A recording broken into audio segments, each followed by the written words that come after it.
My Billionaires Games by J.L. Gold.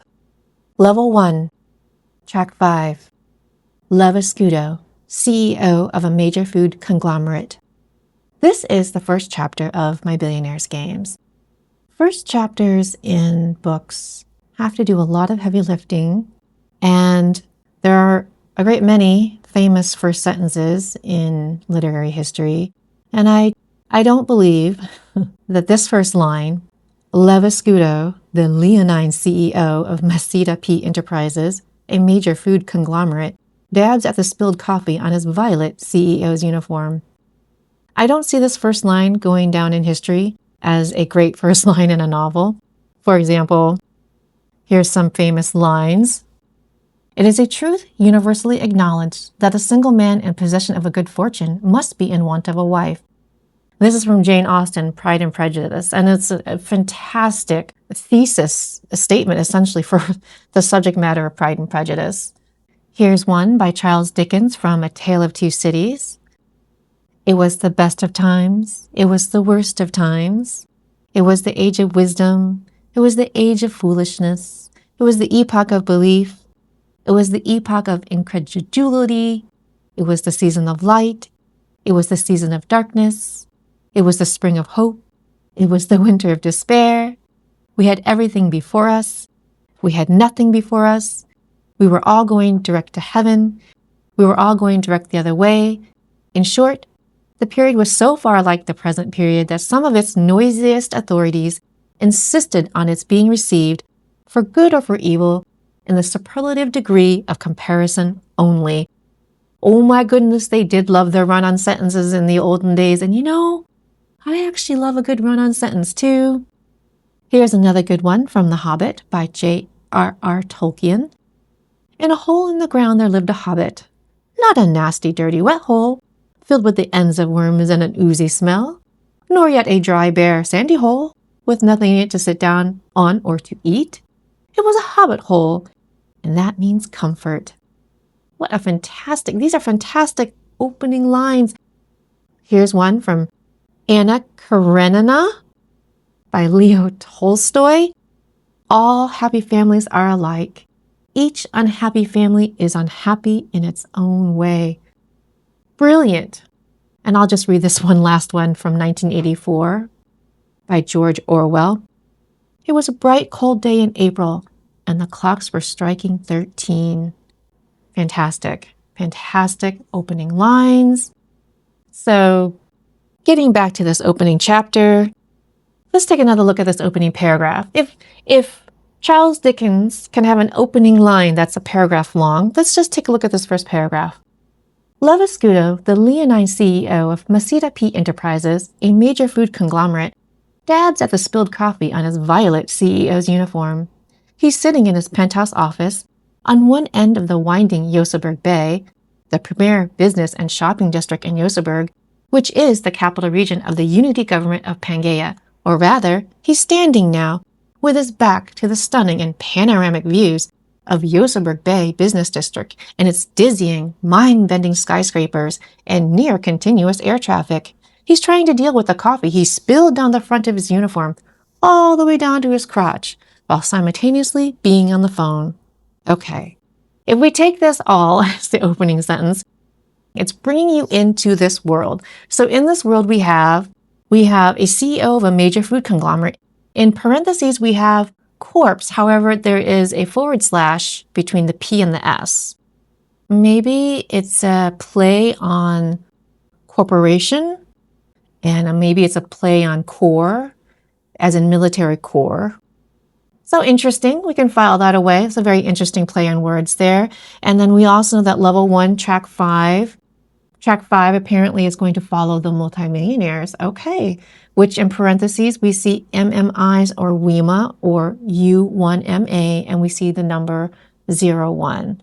So we maybe don't know quite yet what's going on here, but there's a lot of information just in the chapter heading and in the subtitle for the chapter. We also have a needle drop, Naked Eye by Luscious Jackson.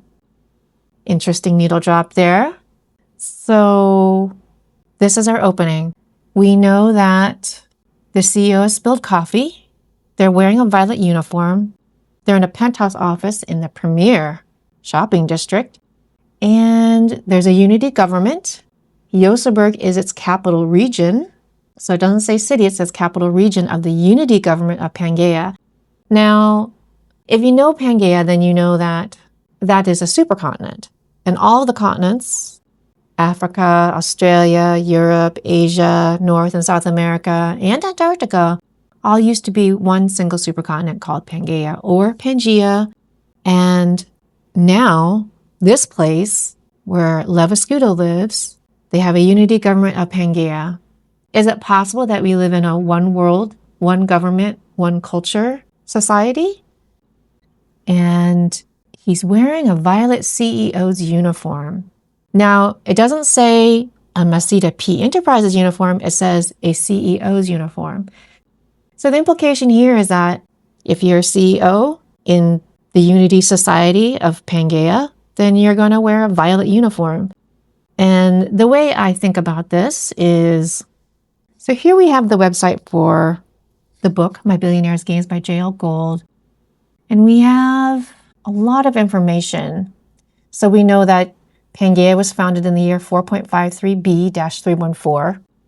It seems like maybe we're dealing with something in the future, possibly. And then we have registration, characters and roles. We'll get to that. We have a big guide. Ah, yes, there is here something about uniforms. So generally in this culture, it seems as though everyone wears a very sort of basic looking uniform, pants and a top, which can be customized for you. The implication seems to be in this world, everyone sort of wears not quite like Star Trek, but maybe a little bit like that, where everyone seems to be wearing kind of pants and a kind of a top, but they're all a little bit different depending on their role, their rank, what they do.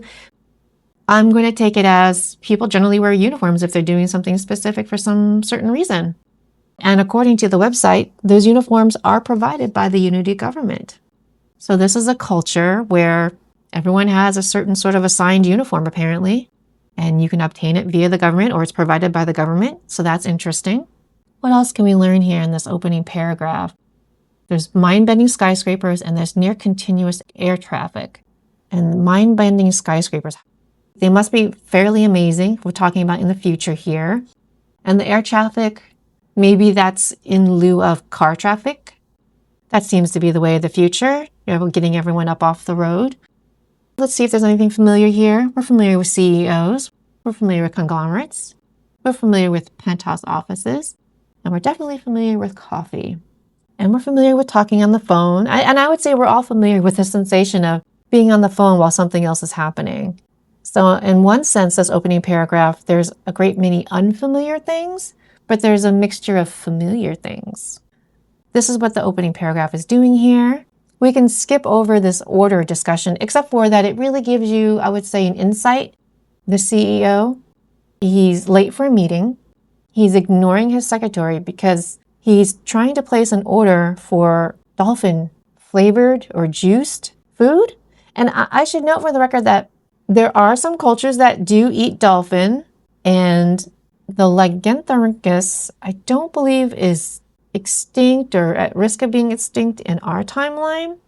But if we're talking the year 4.53b dash, I don't remember the rest of the numbers, then at this point maybe they're endangered and it's expensive and exclusive, or maybe slightly forbidden because it says rare dolphin.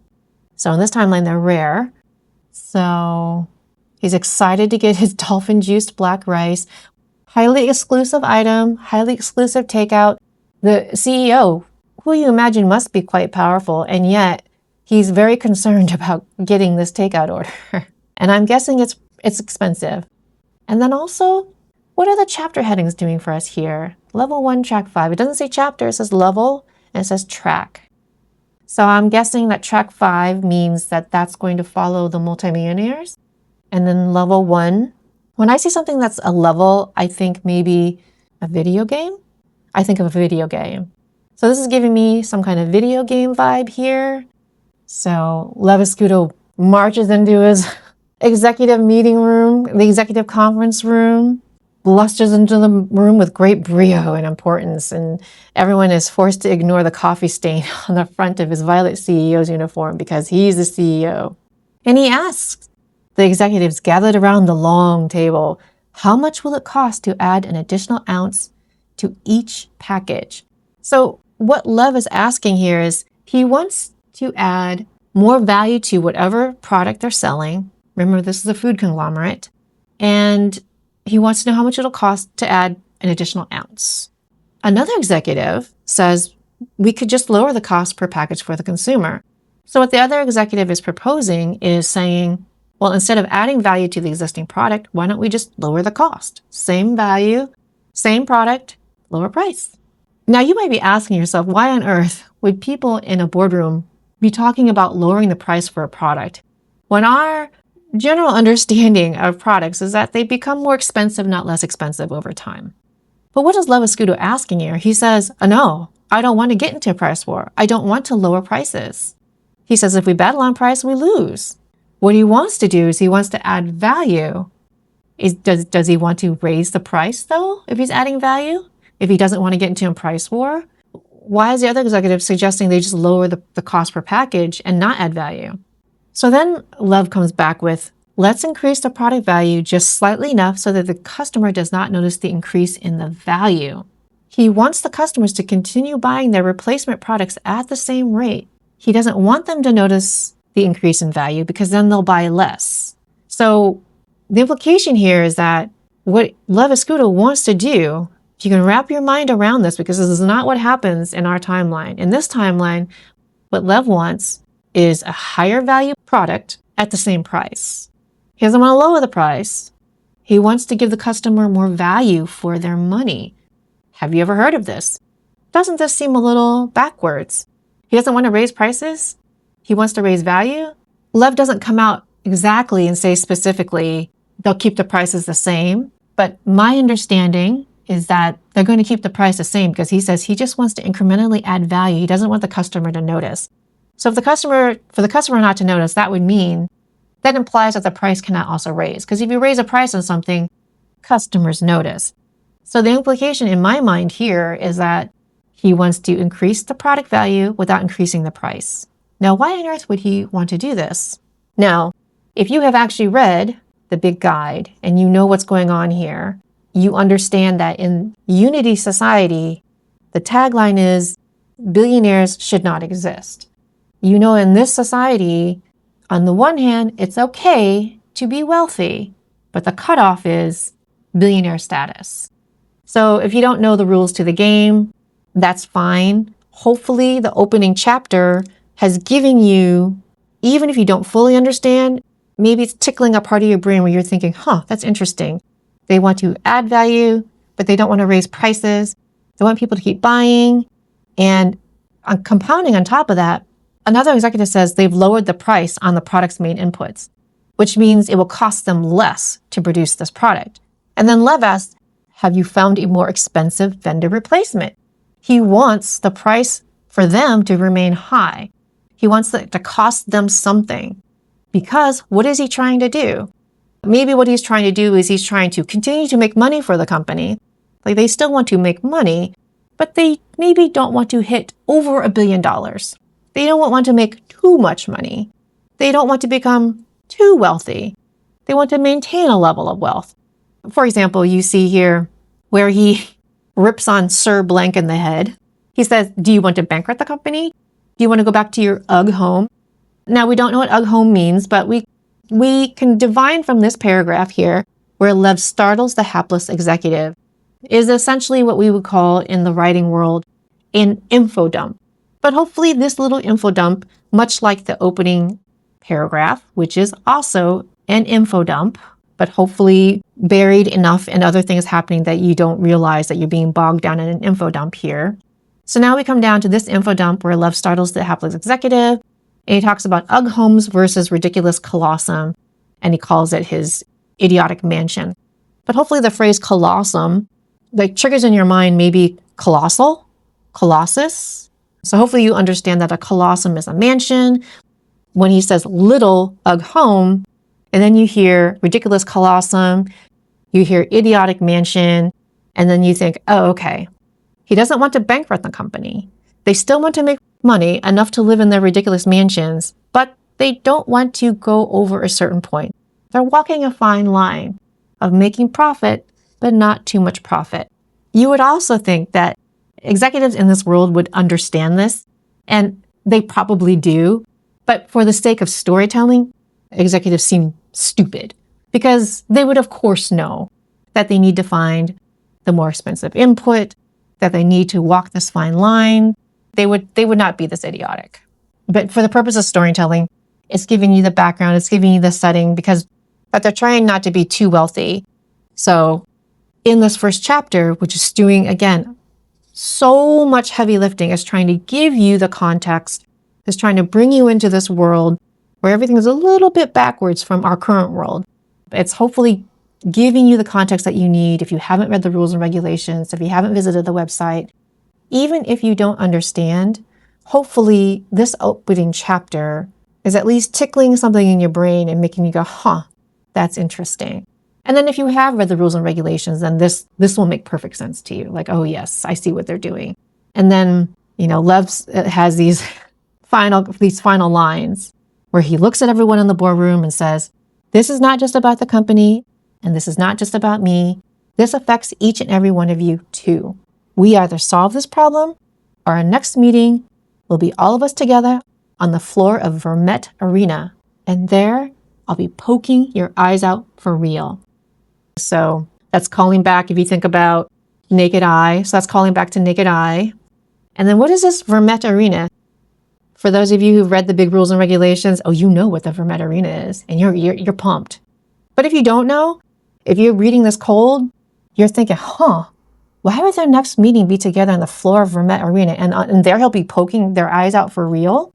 Hopefully that's got you a little excited. So that's the opening chapter of My Billionaires Games by J.L. Gold, Level 1. And I should also note that the entire book, all the primary chapters are going to go up on Reddit, and then the apocrypha is only going to be available in the book form because the apocrypha would be spoilery. I'd like to thank you for listening, and if you like what you have seen and heard, please consider following or subscribing or checking out the book itself. Thank you very much for your time.